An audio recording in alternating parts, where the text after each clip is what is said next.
A story created by Fábio Cataflam. Title: The Song of the Unicorn and the Moon. Chapter 3. Adventures in the Kingdom. Dawn found Sunshine and Eleunaria still walking through the forest. The golden light pierced the leaves like tiny spears of heat, and each step seemed to open a new path, even for him, who knew those trails by heart and memory. Eleunaria didn't walk like humans. There was an almost musical rhythm to her steps, as if she were dancing on the ground, and even the leaves beneath her feet seemed to bow in respect. Sunshine watched her from time to time, trying to understand if she was truly real or just a well-constructed dream. "You look like you're waiting to wake up," she said, smiling. "Maybe I am," he replied, not hiding it. "Or maybe I'm afraid this will end." Eleunaria lightly touched his arm, and a shiver ran through him. "Fear only has power if you feed it," she said, her tone almost playful. "Let's see the world, Sunshine. And when fear comes, we'll face it together." Their first destination was a village hidden in the valley of Raven Moor. Stone houses with thatched roofs dotted fields of flowers, and children chased chickens. Sunshine kept her hood down. He knew that anyone who looked closely might recognize the scar on her face, or notice something strange in the intensity of her eyes. But Eleunaria seemed to draw him out. She chatted with the villagers, bought fruit, smiled as if she'd known each person for years. He didn't understand how, but no one seemed to suspect her and, by extension, him. It was in the village square that they encountered their first challenge. A group of armed men, poorly paid mercenaries, were trying to steal goods from an elderly merchant. Sunshine felt the instinct to back away. He knew that if he lost control, he might hurt someone.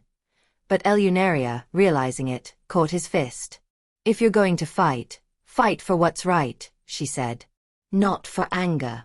Her words acted as an anchor. Sunshine advanced, and even without transforming, his strength was enough to knock down 2 of the thieves. The rest fled, leaving behind rusty weapons and empty insults. The old man thanked him with teary eyes. Sunshine said nothing, just bowed his head and backed away. He didn't want glory. He just wanted Eleunaria not to look at him like he would a monster. But when he turned, he found a different look in her eyes.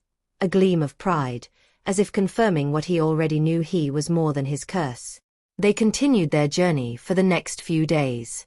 They passed through dense forests where the sunlight barely touched the ground, crossed fields where the wind made the flowers dance like spring tides. There were nights when they slept outside, sharing stories. Eleunaria talked about the stars, how each one had a name and a song of its own.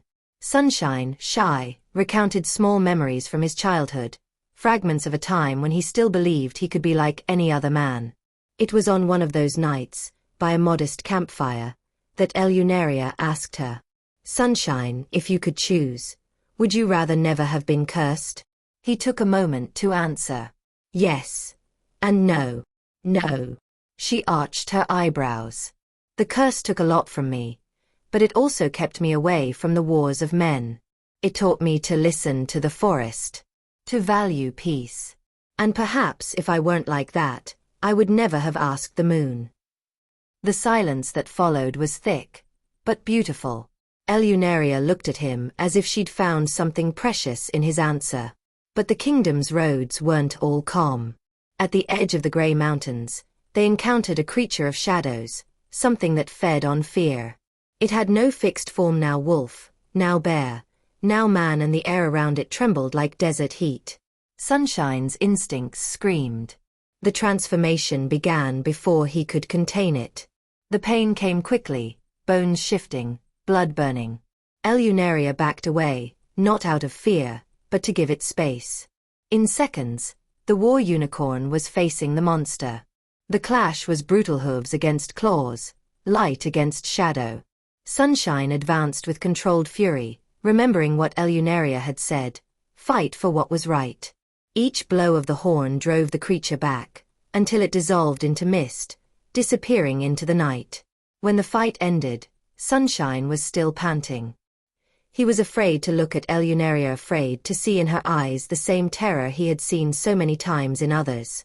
But she slowly approached, touched the side of his neck, and said, "You are not a monster, Sunshine. Not with me."